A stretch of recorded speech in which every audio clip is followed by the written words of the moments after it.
যদি কোনো নারী বাসা থেকে বের হয়, ইস্তাশাফাহা শয়তান, শয়তান তার পিছে লাগে এবং তাকে দিয়ে বহু মানুষকে বিভ্রান্ত করে, ঈমান হরণ করে, তাকওয়া হরণ করে, চোখের গুনাহ করায়, মনের জেনা করায় এবং তাকে হারামের দিকে নিয়ে যায়। এজন্য মা বোনদের কর্তব্য হলো তার কারণে কোনো পরপুরুষ যেন ফিতনায় পতিত না হয়।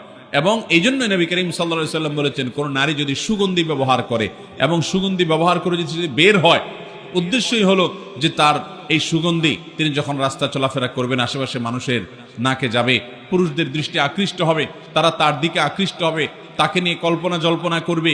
এরকম যদি কোনো নারী সুগন্ধি ব্যবহার করে বের হয়, তাহলে সে জান্নাত তো দূরের কথা, জান্নাতের ঘ্রাণ পর্যন্ত পাবে না। মোহতারাম বোনেরা আমার, এই জন্য আপনাদেরকে পর্দার বিধানটা খুব ভালো করে মেনে চলতে হবে। কোনো পুরুষের সাথে আপনার যদি কথা বলার দরকার হয়, আপনি 100 বার বলবেন, কিন্তু সেটা হলো প্রয়োজন মতো। অপ্রয়োজনীয় আলাপ করা যাবে না, বেহুদা আলাপ করা যাবে না।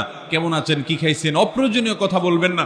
কোনো দরকার হলো তো আপনি কেনার দোকানদারের কাছে কথা বলতে হলো তো আপনি কথা বলবেন, কিন্তু সেখানে আবার অনেক মা বোনরা আছেন অন্য পুরুষের সাথে কথা বলার সময় কৃত্রিম সুরে কথা বলেন, একটু মিষ্টি সুরে কথা বলেন, একটু কোমল কণ্ঠে কথা বলেন, একটু নিজের কণ্ঠটার ভিতরে বিশেষ মাধুর্যতা এনে কথা বলার চেষ্টা করেন।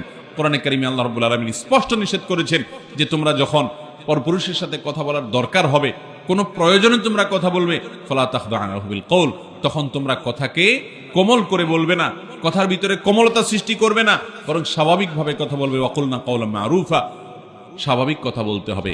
আমাদের বোনরা, মায়েরা অনেকে এই পর্দার বিধানগুলোকে লঙ্ঘন করেন। সোশ্যাল মিডিয়াতে অনেক মেয়েরা আছেন, নিজেদের ছবি, উন্মুক্ত ছবি আপনারা তুলে সেটাকে আপলোড করেন, আপনার স্বামীর সাথে ছবি আপলোড করেন, আপনি নিজের ছবি আপলোড করেন, বান্ধবীরা একসাথে হয়ে আপলোড করেন। আপনি একজন প্রাপ্তবয়স্কা নারী হওয়ার পর, আপনি বয়স্ক বা প্রাপ্তবয়স্ক হওয়ার কাছাকাছি পৌঁছে গেছে আপনার মেয়ে, সেই মেয়ের ছবি তুলে আপনি ফেসবুকে আপলোড করলেন, তাহলে সেক্ষেত্রে আপনাদের ছবি দেখে যত পুরুষ চোখের জেনায় লিপ্ত হবে, তারা সবাই তো তাদের অপরাধ করবেই। আপনারা যারা নিজেদের ছবি আপলোড করেছেন, আপনি শুধুমাত্র এই ছবি আপলোড করে যত মানুষ চোখের জেনা করছে, তাদের সবার সমপরিমাণ গুনাহের ভাগীদার আপনাকে হতে হবে।